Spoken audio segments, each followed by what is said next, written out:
మా మిస్సెస్కి కాలుకి చిన్నగా నీటి బుడగలాగా కనపడింది నాకు. అయితే వాళ్ళు షుగర్ లెవెల్స్ కంట్రోల్ కావట్లేదు, సర్జరీ చేయాల్సి వస్తుంది, యాంపుటేషన్ చేయాల్సి వస్తుంది ఖచ్చితంగా. నాకు కొద్దిగా భయం అనిపించి మా మిస్సెస్ని యశోద మలక్పేట హాస్పిటల్కి తీసుకొచ్చాను నేను.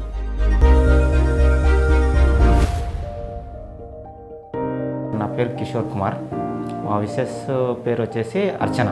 యాక్చువల్గా ఏమైందంటే జూన్ మంత్లో మా మిస్సెస్కి షుగర్ లెవెల్స్ కంట్రోల్ అవ్వట్లేదు, లోకల్గా చూసుకున్నాను. కాలుకి చిన్నగా నీటి బుడగలాగా కనపడింది నాకు. అదేందో ఒకసారి చూద్దామని చెప్పేసి లోకల్లో హాస్పిటల్లో కన్సల్ట్ చేస్తే వాళ్ళు షుగర్ లెవెల్స్ కంట్రోల్ కావట్లేదు, ప్లస్ అక్కడ కొద్దిగా గ్రీనిష్ అవుతుంది అని అంటే దాన్ని సర్జరీ చేయాల్సి వస్తుంది అని చెప్పేసి అంటే సర్జరీ చేయించాను అనమాట జూలై 17th రోజున. అయితే అక్కడ సర్జరీ చేసి అది కొద్దిగా క్యూర్ అవుతుంది అనేంతలోపే కింద పాదంకి ఎఫెక్ట్ ఇచ్చింది కొద్దిగా షుగర్ లెవెల్స్. తర్వాత కంటిన్యూ చేసుకుంటా షుగర్ లెవెల్స్ కంట్రోల్ చేసుకుంటా అది క్యూర్ చేసేసరికి ఏమైంది, ఏళ్ళకి ఎఫెక్ట్ ఇచ్చింది మొత్తం. అది వాళ్ళు యాంపుటేషన్ చేయాల్సి వస్తుంది ఖచ్చితంగా, బిలోని వరకు పోవాలి అన్నట్టు వాళ్ళంటే నాకు కొద్దిగా భయం అనిపించి మా మిస్సెస్ని యశోద మలక్పేట హాస్పిటల్కి తీసుకొచ్చాను. మా కొలీగ్తో మాట్లాడినప్పుడు ఏమైందంటే వాళ్ళ ఫాదర్కి ట్రీట్మెంట్ చేసింది నేను చూశాను, నేను ప్రజెంట్గా చూశాను అనమాట.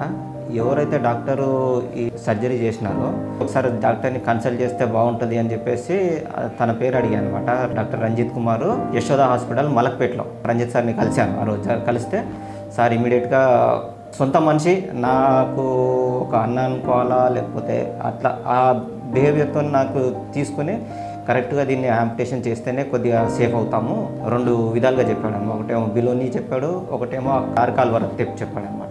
ఇప్పుడు పొజిషన్లో కొద్దిగా నాకు కొద్దిగా చాలా బెనిఫిట్ కానీ నేనైతే లోకల్లో ఏదైతే డాక్టర్లకు చూపించానో వాళ్ళకంటే ఈయన కొద్దిగా బెటర్గా ఉంది అని అంటాను. యశోద హాస్పిటల్కి సంబంధించిన స్టాఫ్ ఎవరైతే ఉన్నారో మా మిస్సెస్కి సర్జరీ అయిన దగ్గర నుంచి ఇప్పటి వరకు ఈ రోజు వరకు క్యూరబుల్ అయ్యేంత వరకు చాలా బాగా చూసుకున్నారు. డ్రెస్సింగ్ విషయంలో కానీ సర్జరీ విషయంలో కానీ చాలా బాగా క్యూర్గా అంటే సొంత మనిషిలాగా ట్రీట్ చేసి చేశారనమాట ఇంతవరకు. Thank you Yashoda hospital.